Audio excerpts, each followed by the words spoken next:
할렐루야. 주님만 바라보시는 여러분의 삶에 주님의 넘치는 은총이 함께 하시기를 또다시 축복드립니다. 오늘 우리에게 주시는 하나님의 말씀은 시 29편의 말씀입니다. 시 29편의 말씀을 자매님과 형제님들이 한 절씩 읽겠습니다.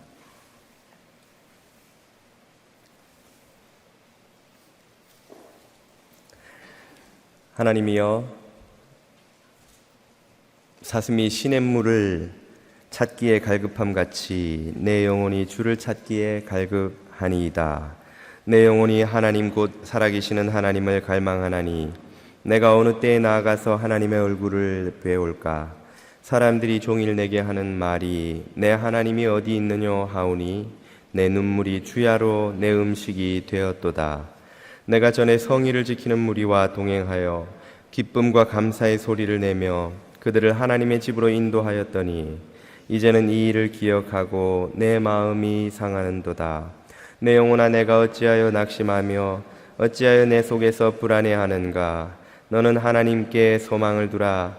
그가 나타나 도우심으로 말미암아 내가 여전히 찬송하리로다. 내 하나님이여, 내 영혼이 내 속에서 낙심이 되므로 내가 요단 땅과 헤르몬과 미살산에서 주를 기억하나이다. 주의 폭포 소리에 깊은 바다가 서로 부르며 주의 모든 파도와 물결이 나를 휩쓸었나이다. 낮에는 여호와께서 그의 인자하심을 베푸시고 밤에는 그의 찬송이 내게 있어 생명의 하나님께 기도하리로다. 내 반석이신 하나님께 말하기를 어찌하여 나를 잊으셨나이까? 내가 어찌하여 원수의 압제로 말미암아 슬프게 다니나이까 하리로다. 내 뼈를 찌르는 칼같이 내 대적이 나를 비방하여 늘 내게 말하기를 내 하나님이 어디 있느냐 하도다. 내 영혼아, 내가 어찌하여 낙심하며 어찌하여 내 속에서 불안해하는가? 너는 하나님께 소망을 두라. 나는 그가 나타나 도우심으로 말미암아 내 하나님을 여전히 찬송하리로다. 아멘.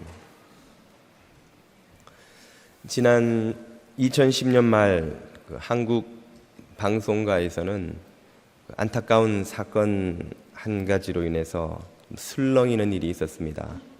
그것은 어느 부부의 자살 사건이었는데요. 당시 한참 주가를 올리던 작가이자 스타 강사인 최윤희 씨라는 이와 그 남편이 동반 자살을 한 것이었습니다. 유서에는 그 자살의 이유로 그녀가 2년 전부터 투병해온 루푸스병의 그 투병 생활을 견디기 힘들어 부득이 자살을 택한다 하는 내용이 실려 있었습니다. 루푸스병은 흔히 700가지 고통을 경험하게 하는 그 면역 체계에 이상이 생기는 그 원인을 아직도 정확히 알 수 없는 그런 병이라고 합니다. 그 병으로 투병 생활하는 것이 너무 힘이 들고 고통스러워서 극단적인 선택을 하고 말았다는 것이지요. 한국에서의 자살 사건은 어제 오늘 일도 아니고 뉴스거리도 아닌 세상입니다만, 이 사건이 방송가에 적지 않은 반향을 불러일으켰던 것은 그 장본인인 최윤희 씨가 희망과 행복을 주제로 무려 26권이나 되는 저서를 쓰고 책을 쓰고 또 그 내용으로 방송가에서 전국의 시청자들에게 희망을 가지고 행복을 향해 달려가라고 가르치는 그 스타 강사로서 엄청난 인기를 끌었기 때문입니다. 그녀가 쓴 책들을 한번 소개해 보자면 그거 얼마예요? 행복 그거 얼마예요? 행복이 별건가요? 행복의 홈런을 날려라. 딸들아 7번 넘어지면 8번 일어나라. 이런 류의 행복, 희망에 관한 메시지들로 책도 쓰고 강연도 하고 수많은 사람들을 상담해 주었던 그 행복 전도사로 불렸던 이가 정작 자신의 고난은 견뎌내지 못하고 행복과 희망 대신 참 절망과 극단적인 선택을 하고야 말았다는 사실 때문에 방송가에 그리고 시청자들에게 큰 화제거리가 되었었습니다. 사건이 있은 후에 전국의 소위 전문가라고 하는 정신과 의사들 그리고 평론가들이 왜 그녀가 그 설파한 그 행복의 길, 희망의 길이 정작 그 자신은 건져내주지 못했는지에 대한 여러 가지 분석 기사들이 실렸습니다. 그 중에서 제 눈에 뜨인 참 주목을 끈 기사가 하나 있었는데요. 그 기사에 등장하는 정신과 의사는 분석하기를 그녀가 그런 극단적인 선택을 할 수밖에 없었던 이유는 역설적으로 그녀가 누리고 있었던 사람들 사이에서의 평판과 참 주목 때문이라고 그렇게 설명을 하고 있습니다.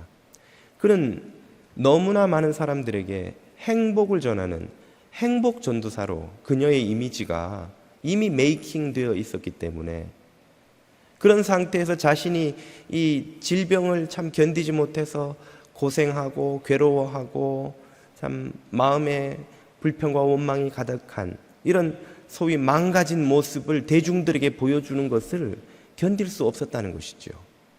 차라리 그녀가 그냥 평범한 사람이었다면 그녀의 망가진 모습을 드러내는 것이 그렇게 힘들지 않았을 텐데 역설적으로 너무나 그녀는 성공적인 사람으로 참 행복을 누리고 행복을 만들어내고 행복을 전파하는 사람으로 사람들에게 알려진 것 때문에 오히려 그녀 자신의 망가진 모습을 대중들에게 드러내 보일 수가 없어서 결국은 극단적인 선택을 하고야 말았다는 것입니다.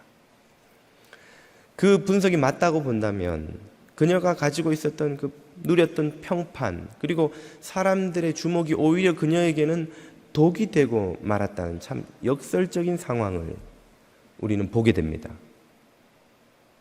그녀가 사람들의 그 평판을 너무나 의식한 것이 오히려 그녀와 그녀의 그 자신의 인생뿐 아니라 그 가정 전체가 파국에 이르는 참 불행한 결과를 가지고 오고야 말았다는 것이죠. 그녀가 가지고 있던 이런 독이 되는 태도가 혹시 우리에게도 아직 남아있는 것은 아닐까요? 우리에게도 드러나지는 않으나 우리의 삶에 독이 되는 그런 태도가 혹시 숨겨져 있는 것은 아닐까요? 2015년 말에 AP통신에서 설문조사를 했더니 미국인들의 설문조사에 응한 미국인들의 57%가 답하기를 2015년은 2014년보다 더 힘들었다, 더 나빴다고 답을 했습니다. 작년 말에 똑같은 질문을 했더니 미국 사람들은 38%가 2014년은 2013년보다 더 나빴다고 답을 했다는 것이죠. 그러면 1년 만에 그 전해보다 올해가 더 힘들었다고 답한 사람이 20%가 늘어났다는 것입니다. 단순하게 이 설문조사만을 가지고 결론을 내려보자면 2013년보다 2014년이 더 힘들었고 2014년보다 2015년이 더 힘들어지고 있다는 것이죠. 우리 교우들에게 설문조사를 하면 어떤 답이 나올지 모르겠습니다. 제가 1년 동안 상담, 신방을 하면서 느낀 소감은 경제적인 문제뿐 아니라 여러 가지 문제들이 참 점점 어려워지고 있거나 혹은 좀처럼 이 어려움에서 참 빠져나오기가 힘들다고 답한 이들이 그렇지 않고 점점 나아지고 있습니다 라고 답한 이들보다 더 많았던 것이 아닌가 하는 생각이 듭니다. 정서적으로 어떻게 느끼느냐를 떠나서 객관적인 상황이 여의치 않다는 답이 많았다는 것이죠. 이런 어려운 시기 중에 1년을 보내고 한 해를 마감하고 새로운 한 해를 맞이하려는 우리는 어떻게 하면 2015년을 잘 보내고 희망차고 복된 2016년을 맞이할 수 있는 것일까요? 우리가 2015년을 보내면서 함께 내보내어 버려버려야 할 독이 되는 태도는 혹시 우리 안에 남아있지 않는 것일까요? 그것을 버리고 우리가 취해야 하는 생명과 복이 되는 태도는 또 무엇이 있을까요? 우리는 그 답을 지금 우리보다 훨씬 힘든 시기를 보냈음에 틀림없는 오늘 이 시편 42편 기록자의 고백을 통해서 발견해 보고자 합니다. 우리가 2015년과 함께 보내어버려야 할, 내버려야 할, 빨리 버려야 생명을 얻는 독이 되는 태도가 있습니다. 그 첫 번째는 나 혼자 버림받았다는 생각입니다. 오늘 본문 1절과 2절 9절을 한번 보십시오. 하나님이여 사슴이 시냇물을 찾기에 갈급함 같이 내 영혼이 주를 찾기에 갈급하나이다. 내 영혼이 하나님 곧 살아계시는 하나님을 갈망하나니 내가 어느 때에 나아가서 하나님의 얼굴을 배울까. 9절 내 반석이신 하나님께 말하기를 어찌하여 나를 잊으셨나이까. 내가 어찌하여 원수의 압제로 말미암아 슬프게 다니나이까 하리로다. 이 시편 기자가 그 어떤 일인지 정확히 알 수는 없으나 원수의 공격으로 엄청나게 고통스러운 시간을 보내면서 탄식하는 장면입니다. 그 탄식의 핵심은 하나님, 어째서 나를 잊어버리셨습니까? 하는 것이죠. 내가 그렇게 하나님을 찾고 또 찾고 기도하고 애쓰고 노력하고 밤잠 안 자고 수고했는데도 이 상황을 해결할 길이 보이지 않습니다. 이 상황이 개선되지 않습니다. 건강이 낫질 않고 경제적 상황이 변하질 않고 겪고 있는 괴로운 문제가 풀리지를 않고 신분 문제가 해결되지를 않고 아무리 해도 아무리 노력해도 아무리 기도해도 답이 없는 이 상황이 하나님이 나를 잊어버리신 것만 같이 느껴진다는 말이죠. 우리는 하나님이 나를 잊으신 것 같은, 이 사회가 나만 미워하는 것 같은, 이 사회 시스템이 나만 따돌리는 것 같은, 세상 사람들이 다 비즈니스 잘하는데 내 것만, 내 비즈니스만 안 되는 것 같은, 나만 억울한 일을 당한 것 같은 일들을, 그런 느낌을 가질 때가 얼마나 많은지 모르겠습니다. 그러나 이것은 정확히 말하면 피해 망상이라고 할 수 있습니다. 나만 겪는 고난은 이 세상에 없습니다. 나만 당하는 괴로움과 외로움도 이 세상에는 없습니다. 내가 당하는 괴로움은 세상 모든 사람들이 이런 모양 저런 모양으로 이미 당하고 있는 것이죠. 또한 하나님이 우리를 절대로 잊지 않으십니다. 하나님이 나를 잊어버리신 것 같지만 그런 상황 속에서도 하나님이 우리를 잊어버리시는 순간은 단 한순간도 없다는 것을 예수님은 우리에게 이미 여러 번 가르쳐 주셨죠. 예수님께서 마태복음 6장 30절에서 하시는 말씀입니다. 오늘 있다가 내일 아궁이에 던져지는 들풀도 하나님이 이렇게 입히시거든. 여러분 오른쪽에 보이는 저 푸르른 나무의 이파리도 하나님이 입히신 것인 줄 믿습니다. 하나님이 비추시는 해와 비와 수분과 흙의 토양이 없으면 저 생명이 자라나지 못하는 것이죠. 하물며 너희 일까 보냐 믿음이 작은 자들아. 하나님께서 택하신 당신의 자녀들 성도들에게 먹이고 입히시고 그들을 돌보는 하나님이 그 자녀들을 잊어버리실 수 있겠느냐 하는 것입니다. 아니 그럼 하나님이 나를 잊지 않으셨다는데 내 삶은 왜 이렇게 힘이 듭니까? 왜 이렇게 흔들리고 괴로운 것인가요? 우리 평화가 처음 자전거를 배울 때 2발 자전거, 3발 자전거를 타다가 이제 2발 자전거를 타기 시작할 때 아빠가 도와줘야 되니까 뒤에 그 자전거 안장 뒷자리를 이렇게 잡아주었습니다. 그래야 넘어지지 않으니까요. 그런데 평화가 어느 정도 익숙해지고 나면 모든 아빠가 그렇게 하듯이 저도 무엇을 했겠습니까? 그 손을 살짝 놓는 거예요. 우리 평화는 마치 옆에 작은 바퀴가 달려있는 자전거를 타듯 견고하게 자전거를 타다가 갑자기 어느 순간인가 중심이 뒤뚱뒤뚱 흔들리고 막 자전거가 요동치는 걸 느끼죠. 아빠! 놓지 마! 소리를 평화가 지릅니다. 그러나 그 순간 제 손은 어디에 있었을까요?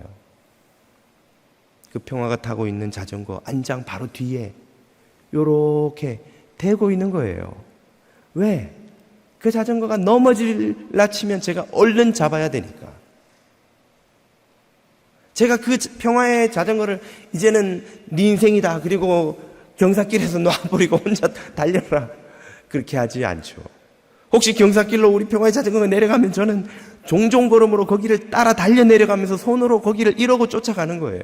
여차하면 자전거가 넘어지기 전에 그걸 잡아야 되니까. 우리의 인생이 뒤흔들리고 넘어질 것 같고 하나님이 나를 잊으신 것 같은 바로 그 순간에도 주님의 손이 우리 인생의 자전거를 보호하고 계심을 믿으시기 바랍니다. 제가 자전거를 놓는 이유는 그래야 빨리 우리 평화가 자전거를 익히고 혼자서 자유롭게 자전거를 즐길 수 있는 데까지 실력이 늘기 때문입니다. 우리의 인생이 넘어지는 자전거처럼 흔들리는데도 불구하고 하나님이 우리를 붙잡지 않고 있는 것처럼 느끼는 이유는 하나님이 우리가 홀로 설 수 있도록, 성장할 수 있도록 우리에게 시간을 주시기 때문인 것이죠. 하나님은 손을 거두는 법이 결코 없다는 사실을 믿으실 수 있기를 바랍니다. 하나님은 결코 우리를 잊지 않으십니다. 우리를 떠나지 않으십니다. 이 사실을 우리가 믿을 수 있을 때에 모든 고난 가운데서도 흔들리지 않는 소망으로, 믿음으로 설 수 있는 것이죠. 여러분의 인생의 자전거를 굳게 붙들고 계시는 주님을 믿으실 수 있기를 축복드립니다. 우리가 빨리 2015년과 함께 내버려야 할 두 번째 독이 되는 태도가 있습니다. 그것들은 사람들을 의식하는 것입니다. 본문 3절을 한번 보십시오. 사람들이 종일 내게 하는 말이 내 하나님이 어디 있느냐 하니 내 눈물이 주야로 내 음식이 되었도다. 이 시편 기자가 밤낮으로 운다고 말합니다. 우는 이유가 무엇입니까? 고난도 힘들지만 어떤 경우에는 고난보다 더 힘든 것이 바로 이 사람들의 말입니다. 종일 내게 하는 말이 사람들이 조롱하고 있다는 것이죠. 네 하나님이 어디 있느냐? 아이고, 예수 믿고 잘 나간다고 구역 모임에서 간증하고 막 하더니 아이고 쫄딱 망했나 보네. 자, 꼴 좋다 라고 우리 앞에 대고 하는 사람들은 없겠지만 내가 예수 믿는다고 믿는 비즈니스맨이라고 열심히 애를 쓰고 썼는데 비즈니스가 뜻대로 안 됩니다. 어려움이 생깁니다. 그러면 같은 회사 안에 있던 저 예수 안 믿는 직원들, 상사들, 동료들이 나를 속으로 뭐라고 할 것인가? 같은 교회 다니는 집사들, 권사들이 나보고 뭐라고 할 것인가? 우리는 너무 거기에 많은 에너지를 씁니다. 그걸 의식하느라고 우리 마음에 평안이 없습니다. 10절을 보십시오. 내 뼈를 찌르는 칼같이 내 대적이 나를 비방하며 늘 내게 말하기를 네 하나님이 어디 있느냐 하도다. 사람들이 우리를 조롱하고 비방하고 오해하고 정죄하고 험담하고 거짓말하고 모욕하고 하는 일을 우리는 날마다 겪습니다. 그런 일로 우리의 마음이 상합니다. 주야로 눈물이 밥이 될 정도로 그런 일로 고통을 겪습니다. 그때 우리가 깨달아야 할 것은 그것은 그 사람들의 모든 오해와 비난과 평판은 결코 우리의 삶을 무너뜨릴 수 없다는 것입니다. 성도들의 삶은 그런 것으로 무너지는 것이 아닙니다. 성도들은 무엇으로 서는 인생입니까? 예수님께서 이 모든 헛된 사람들의 비방과 조롱으로부터 자유로워지기를 가르치시며 마태복음 10장 28절에서 이렇게 말씀하셨죠. 몸은 죽여도 영혼은 능히 죽이지 못하는 자들 사람을 두려워하지 말고 오직 몸과 영혼을 능히 지옥에 멸하실 수 있는 이 하나님을 두려워하라. 아멘. 우리가 그런 모든 사람들의 비방과 조롱과 사람들의 시선과 평판으로부터 자유로워질 수 있는 유일한 길이 여기에 있습니다. 그것은 바로 하나님을 두려워하는 것이죠. 하나님을 의식하는 것입니다. 하나님이 나를 어떻게 평가하시는지 그 평판을 걱정하는 것이지요. 하나님을 두려워하면 우리는 모든 사람들에 대한 두려움으로부터 자유로워집니다. 하나님을 의식하면 우리는 사람들의 헛된 기대도 헛된 평판도 그 어떤 것도 의식하지 않을 수 있는 자유를 얻게 됩니다. 하나님을 두려워하실 수 있기를 축복합니다. 좀 비유하자면 사람들의 칭찬도 비난도 사람들의 떠받들어주는 평가도 사람들의 조롱도 사실은 다 여름밤에 운전대를 쥔 사람의 이 차로 날아오는 여름 벌레들 같은 것입니다. 여름밤에 운전하시면 얼마나 많은 벌레들이 불을 보고 날라와서 창과 이 본넷을 더럽힙니까?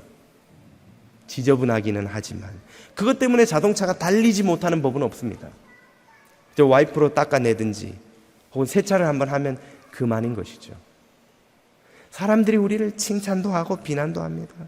오늘은 우리 앞에서 막 달콤한 이야기를 하다가 내일은 돌아서서 거짓말도 하고 험담도 하고 그런 일로 얼마나 많은 이들이 상처받고 흔들리고 시험에 드는지요.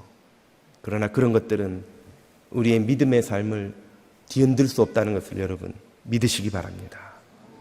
우리의 삶을 살리고 죽일 수 있는 유일한 능력은 오직 하나님으로부터 오는 것임을 믿으시기 바랍니다. 그 하나님을 의식하고 그 하나님이 나를 어떻게 평가하실 것인가? 그 하나님 앞에서 나는 바로 서 있는가? 그 하나님 앞에서 나는 의롭게 살아가는가를 두려워하게 되면 모든 사람들의 시선과 평판으로부터 자유를 얻게 됩니다. 2015년을 흘려보내시면서 지난 한 해 동안 여러분이 받았던 모든 상처도 평판에 대한 두려움도 다 함께 내어버리시고 자유를 얻으실 수 있기를 축복드립니다. 마지막으로 2015년과 함께 내다버려야 할 것이 있습니다. 그것은 지나간 시간, 과거에 대한 집착입니다. 본문 4절을 보십시오. 내가 예전에 성의를 지키는 무리와 동행하여 기쁨과 감사의 소리를 내며 그들을 하나님의 집으로 인도하였더니 이제 이 일을 기억하고 내 마음이 상하는도다. 여기 시편 기자의 마음을 또 아프게 하는 또 하나의 일이 있습니다. 그게 무엇입니까?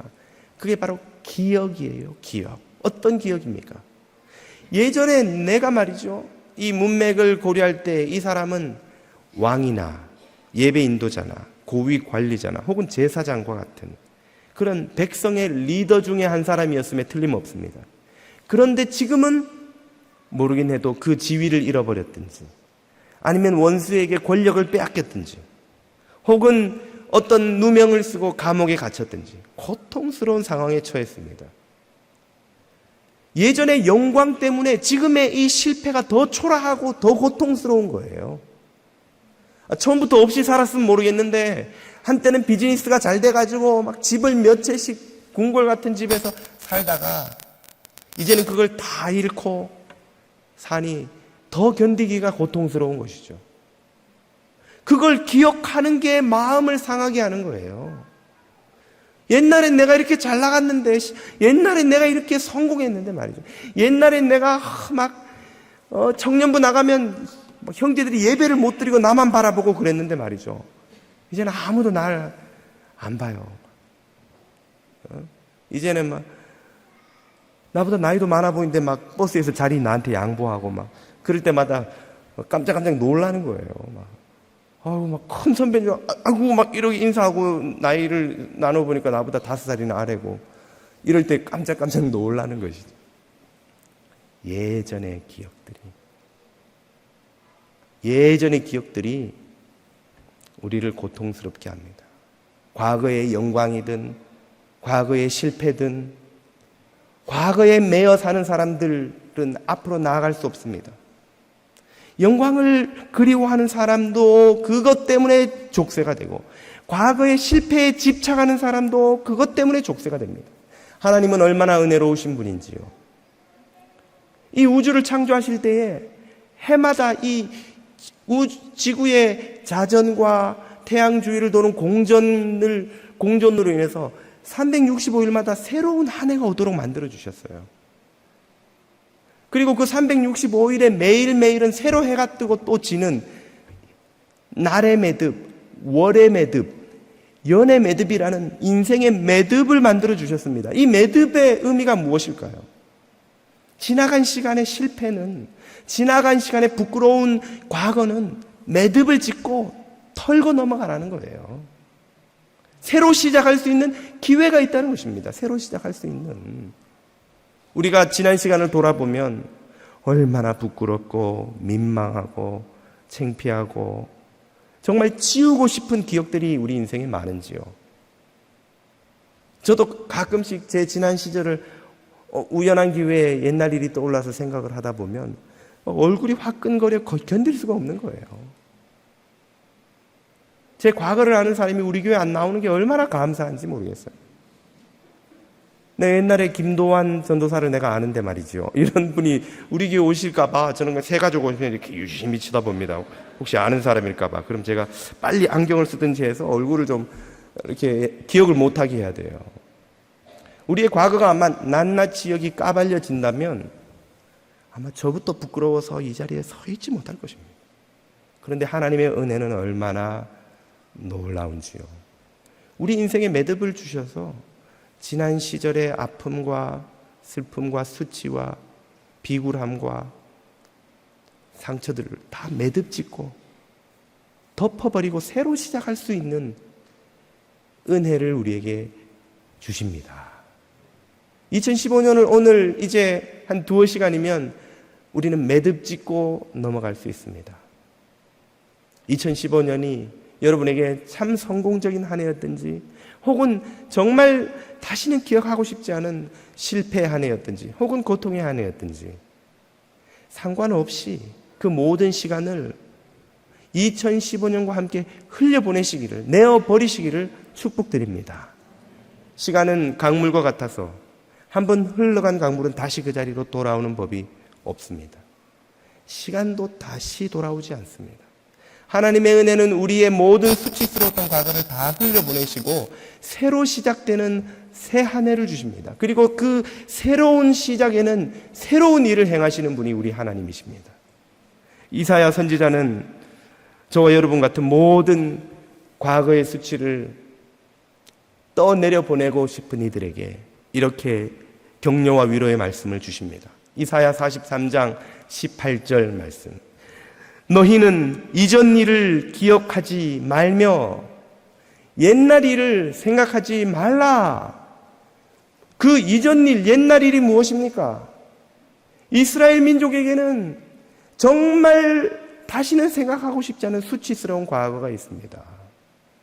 하나님의 율법과 은혜와 가나안의 봉지를 받았음에도 불구하고 우상 숭배와 음란과 탐욕에 빠져 하나님을 거역했던 죄악된 과거와 그 죄악으로 말미암아 아스루와 바벨론의 침공으로 나라가 처참하게 찢기고 부서지고 망하고 남은 이들은 포로로 끌려가 남의 나라에서 노예로 비참하게 살았던 기억들, 일제시대를 자랑스럽게 떠벌리고 싶은 한국 사람이 어디에 있겠습니까? 생각만 하면 아픈 가슴, 생각만 하면 막 가슴이 분노가 치밀어 오르는 아픈 기억인 거예요. 우리는 36년이나 남의 나라의 식민지로 살았습니다. 자랑할 사람이, 자랑하고 싶은 민족이 어디 있습니까? 하나님은 우리에게 이전 일을, 지나간 일을 잊으라는 거예요. 왜 그렇게 말씀하시는 것입니까? 19절입니다. 보라, 내가 새 일을 행하리니 이제 나타낼 것이라. 너희가 그것을 알지 못하겠느냐? 반드시 내가 광야의 길을 사막의 강을 내리니. 아멘. 광야 같은 인생에 새 길을 내시는 하나님이신 줄 믿습니다. 사막 같은 우리 삶에 은혜의 강물이 흐르게 하시는 분이신 줄 믿습니다. 우리 2015년이 여러분에게 얼마나 힘들었던지 상관없이 이 2016년을 하나님이 길이 열리고 강이 흐르는 새 일이 이루어지는 해로 만들어 주실 줄 믿습니다. 그러므로 믿음으로 사는 사람들은 과거를 다 떠내려 보내고 새 일을 행하실 하나님을 바라보심으로 힘과 소망을 얻는 것입니다. 오늘 본문 5절이 이렇게 말합니다. 내 영혼아 네가 어찌하여 낙심하며 어찌하여 내 속에서 불안해하는가? 낙심과 불안할 이유가 없다는 거예요.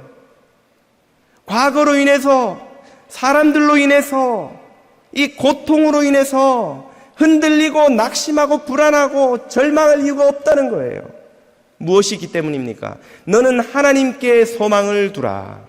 하나님을 바라보기 때문입니다. 우리의 소망 되신 하나님이 계시기 때문입니다. 그 하나님께서는 어떻게 우리에게 무슨 일을 행하실 것입니까? 그가 나타나 도우심으로 말미암아 내가 여전히 찬송하리로다. 아멘. 광야 같은 우리의 인생의 길을 내시고 사막 같은 여러분의 삶에 은혜의 강물, 복의 강물이 흐르게 하실 그 주님이 나타나셔서 찬송의 이유를 저와 여러분에게 주실 줄 믿습니다. 여러분, 지금 여러분이 쥐고 있는 것은 무엇입니까? 지나간 수치스러운 과거입니까? 사람들의 시선과 평판입니까? 아니면 어찌할 수 없는 고통과 시련을 붙들고 계시는 것인가요? 그 모두를 흘러가는 2015년과 함께 내어버리시고 광야의 길을 내시고 사막의 강을 흐르게 하시는 주님을 바라보심으로 승리하는 2016년 맞이하실 수 있기를 주님의 이름으로 축복드립니다.